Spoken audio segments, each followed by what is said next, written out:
23h11, voltamos aos estudos da Rede CNT para a sequência do bate-papo com o senador Roberto Requião, hoje no Jogo do Poder. Participação ao vivo no Jogo do Poder, @Jogo do Poder PR.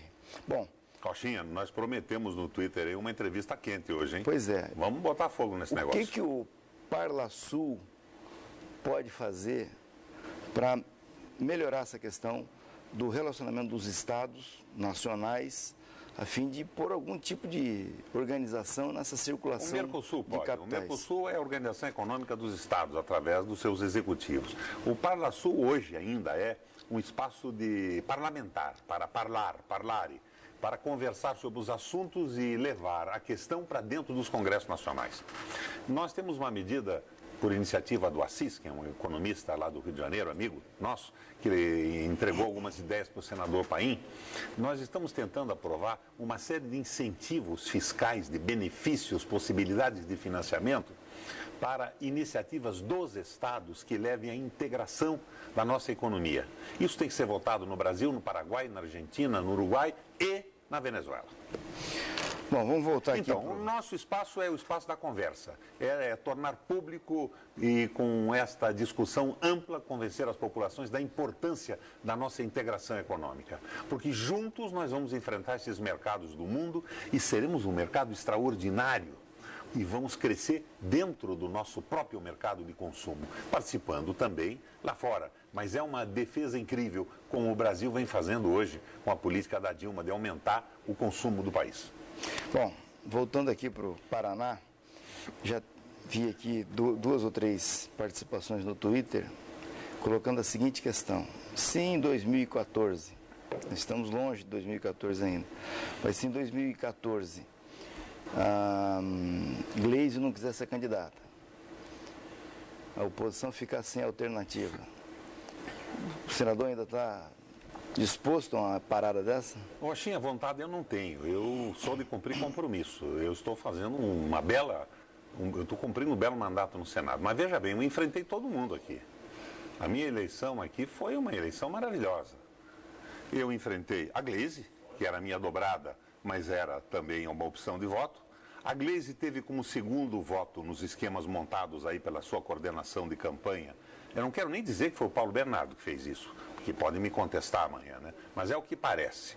Ela foi o segundo voto em Maringá do Ricardo Barros, ela foi o segundo voto em Curitiba do Gustavo Fruit, ela não foi agredida pelo Beto Richa, e o comitê de campanha do Osmar, que era o meu candidato, porque eu achei que seria o melhor para o Paraná, e acho ainda, era de adversários políticos meus, pessoas que tinham rompido politicamente comigo. Era aquele pessoal todo que cercou o Lerner, não vamos nem falar em nome, mas era um comitê contra mim.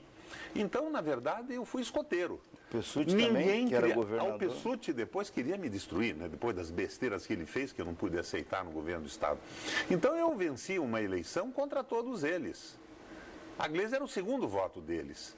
E nesse esquema de ser o segundo voto do Ricardo Barros e do Fruit, ela teve com ela também os deputados dos partidos que os apoiavam. E eu ganhei a eleição, e ganhei bem. Bom, essa eleição do ano que vem é um passo importante. A mesma Gleisi, tire os votos que eu dei a ela, porque eu não abri. Eu tenho compromisso e honro o compromisso que assumo. A minha dobrada foi só a Gleisi. Me fizeram proposta para dobrar com o Gustavo em Curitiba, com o outro por aí. Eu absolutamente não. Voto meu foi pedido para a Gleisi Hoffmann. Mas não aconteceu isso com a campanha dela, e eu não digo com ela, hein? Gosto muito da Gleisi. Eu achava que ela seria uma brilhante senadora e foi brilhante no Senado da República. E agora está na Casa Civil. Vamos ver como é que se sai desse processo, mas ela de boba não tem nada. Então, eu dobrei fechado com a Gleisi, mas todas as outras dobradas foram contra mim.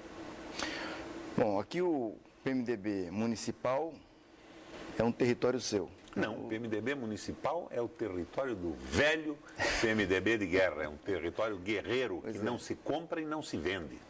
Vai ter candidato próprio. Outra coisa que eu tenho escutado muito é que vai acontecer com o Rafael Greco o que aconteceu com o reitor. Vai acontecer com o Rafael Greca o que Curitiba precisa que aconteça.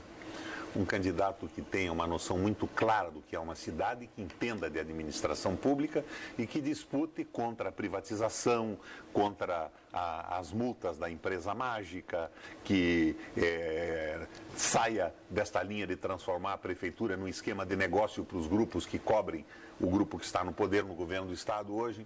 O Rafael vai ser um diferencial. Ele já esteve no PDT, saiu do PDT com o Lerner, mas quando o PMDB precisou de apoio, quando nós precisamos derrotar aquela gente toda, Lerner e tudo mais, o Rafael veio conosco.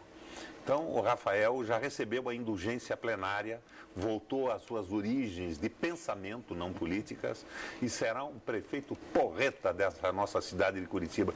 E eu vou estar nessa campanha. Hoje eu só falo aqui no teu programa, não tem requião, tá esse governador aí, o corredorzinho de automóvel, falando mal de mim dia e noite, mas é bobagem, porque eu fiz um baita governo nesse Paraná. O meu investimento em Curitiba foi notável, está aí o hospital de reabilitação, essa rede toda de hospitais na periferia, o contorno de São José dos Pinhais, apoiei a prefeitura, dei recurso quando estava quebrada. E o Paraná inteiro reconhece o governo que nós fizemos. Tanto que, lutando contra todos eles, eu ganhei a eleição gastando muito pouco dinheiro, o que não ocorreu com essa gente toda.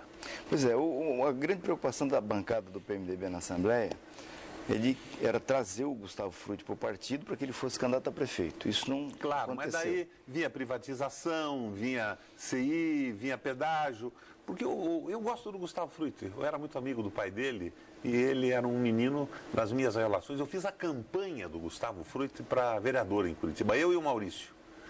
Sem dinheiro, que nós não trabalhávamos com essa mercadoria.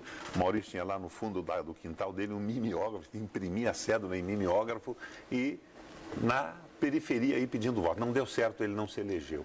Mas é a falta brutal de definição. Ele queria ser candidato do PMDB a prefeito de Curitiba. Foi para a convenção, mas ele queria que eu impusesse o nome dele. Ficava muito mal para mim, eu tinha sido apoiado pelo PT. O PT queria disputar a eleição com o apoio do PMDB. E tinha um grupo dentro do PMDB que queria apoiar o PT. Então eu fui para a convenção. Mas o Frutti queria que eu fosse lá e garroteasse a convenção e obrigasse a votar nele. Eu nunca fiz isso nem para mim. Eu sempre fui à luta com teses, com programas, com ideias. E o Frutti perdeu dentro do PMDB para a aliança com o Vagnoni e para o Rafael Greca. Ele foi o terceiro. Bom, daí ele sai do PMDB. E me deixou numa tristeza enorme. Saiu a Eleonora, que foi uma baita de uma secretária do planejamento, e levou com ela um grupo de pessoas muito boas que ela tinha trazido para o governo do Estado, e ele sai e vai para o PSDB. Ora, de repente sai do PSDB também. O que ele queria do Beto Richa é o que ele queria de mim. Imponha meu nome. E ele não era do PMDB, o pai era, mas a relação dele era com o PSDB. Ele estava muito mais do lado de lá, em termos de amizade, de frequência pessoal em relação a pessoas do que no PMDB. Não ia a um bairro, não conhecia o pessoal da base, não trabalhou. Mau sujeito? Não, não é. Mas desse jeito não dá uma insegurança total em relação ao que ele vai fazer amanhã. Vamos para mais um intervalo e retornamos em seguida para a sequência do Jogo do Poder com o senador Roberto Requião.